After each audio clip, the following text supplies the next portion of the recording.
bienvenue dans ce nouvel épisode. Aujourd'hui, on s'attaque à un sujet brûlant pour tous les auto-entrepreneurs qui louent sur Airbnb, Booking ou Abritel. Vous en avez sans doute entendu parler, la fameuse loi anti-Airbnb, entrée en vigueur le 1er janvier 2025, change la donne pour la location meublée de courte durée. Alors, que faut-il savoir pour rester dans les clous? On vous résume l'essentiel, simplement et concrètement. Un régime fiscal beaucoup moins avantageux. Avant 2025, le régime micro-BIC permettait un abattement fiscal allant jusqu'à 71%. Depuis janvier, fini les largesses.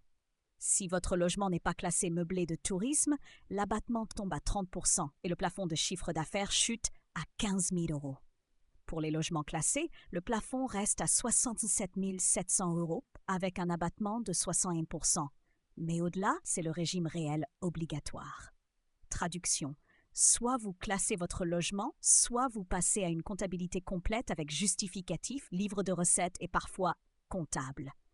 Le DPE devient obligatoire. Autre nouveauté de taille, tout logement loué en zone tendue doit désormais avoir un DPE supérieur ou égal à F. Et attention, ce seuil passera E en 2028 puis à D en 2034. Vous avez un vieux studio mal isolé? Des travaux seront peut-être à prévoir. Le mot d'ordre, anticiper. Zone tendue. Les communes reprennent la main. Les mairies disposent désormais de vrais leviers pour limiter les locations touristiques.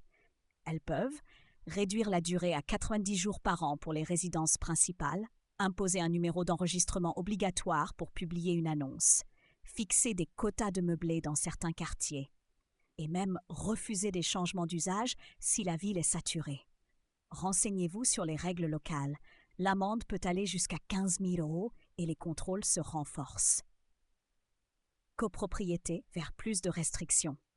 C'est tout nouveau. Depuis 2025, un vote à la majorité des 2/3 en Assemblée générale suffit pour interdire les meublés de tourisme dans un immeuble. L'unanimité n'est plus nécessaire. Il est donc crucial de lire le règlement de copropriété, informer le syndic de votre activité, participer aux AG. Sinon, vous risquez l'interdiction pure et simple, voire une action en justice.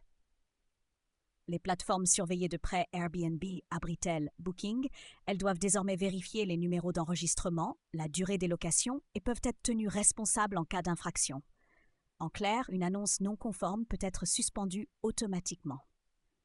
N'oubliez pas de déclarer votre activité en mairie, obtenir votre numéro d'enregistrement, CERFA no 14404, et l'afficher dans toutes vos annonces. Que faire maintenant? Pas de panique, mais soyez proactifs. Voici votre feuille de route pour rester en règle. Faites un DPE et planifiez les travaux si nécessaire. Classez votre logement en meublé de tourisme. Enregistrez votre activité en mairie. Respectez les quotas et durées imposées localement. Vérifiez le règlement de copropriété. Et surtout, tenez une comptabilité à jour si vous dépassez les plafonds. Conclusion, la loi 2025 marque un tournant pour les loueurs en micro-entreprise. Plus de rigueur, plus de contrôle, mais aussi plus de clarté. Ceux qui jouent le jeu pourront continuer à louer sereinement et durablement. Restez informés, dialoguez avec votre mairie et gardez le cap. Merci de nous avoir écoutés. Abonnez-vous pour ne rien rater des prochaines réformes qui touchent les indépendants.